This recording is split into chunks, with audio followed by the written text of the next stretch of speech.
Thank you very much. And now may I directly invite to take the floor the Honourable Harjit Sajjan, Canada's Minister of International Development. Thank you. Thank you, Katrina, and thank you to everyone who's here.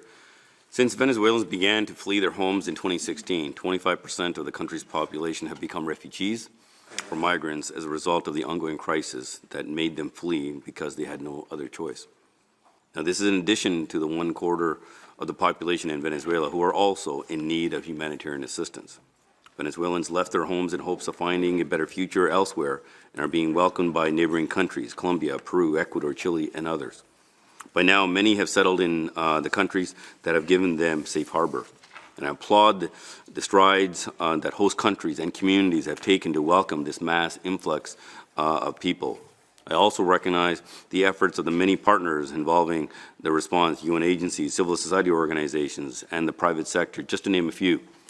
But when the 7 million people who spilled into the region are unable to return home after several years, the crisis is as urgent as it was at the outset. For the refugees and migrants who took that brave step, and also for the surrounding countries still struggling to absorb this influx of people who need food and water and shelter, people who still need livelihoods to be part of those communities.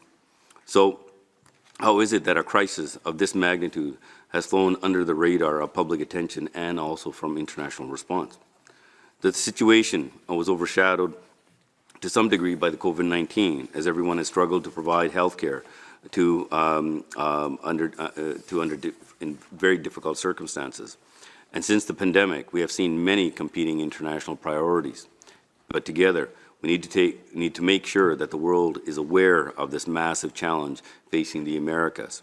And since 2019, Canada has provided more than $180 million in humanitarian development and stabilization assistance to help integrate Venezuelan refugees and migrants into host communities and to address the root causes of this displacement. And we plan to continue these efforts. I'll slow it down, sorry. Take your time. Yeah. Canada believes that a collective response is crucial. And for this reason, Canada was pleased to host the 2021 Donors Conference, which raised more than $2 billion US in loans and grants for this response. We're also playing a leadership role in the groups of friends of the Quito Process donors group to support the regional response to this displacement crisis. And that is why we are co-hosting today's conference, along with our European Union partners. And I'm also very pleased to announce that Canada will provide an additional $58.5 million in humanitarian and development funding to support affected populations in the region and also to address the root causes of displacement inside Venezuela.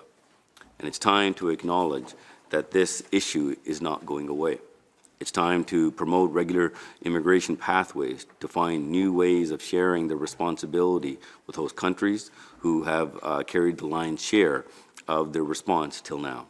So I look forward to hearing from key partners during today's meetings, partners such as Colombia, Ecuador, Peru, the United States, UNHCR, the International Organization for Migration, and many others. And I believe that the ways we find to work together today and the new approaches we identify to address this crisis can provide an example for how we respond to future crises. Thank you. Merci beaucoup.